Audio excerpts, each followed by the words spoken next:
guys, nandito tayo ngayon sa San Pedro Highway. Ayan, busy ang street ngayon, maraming ano.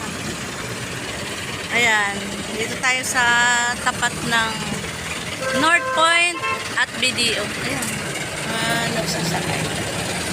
Di pasahirong jeep. Doon din, ang dami pasahero nag-aabang.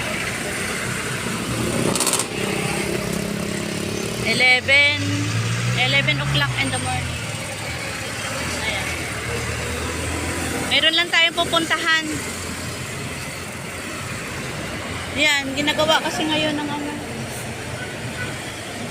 Ayan.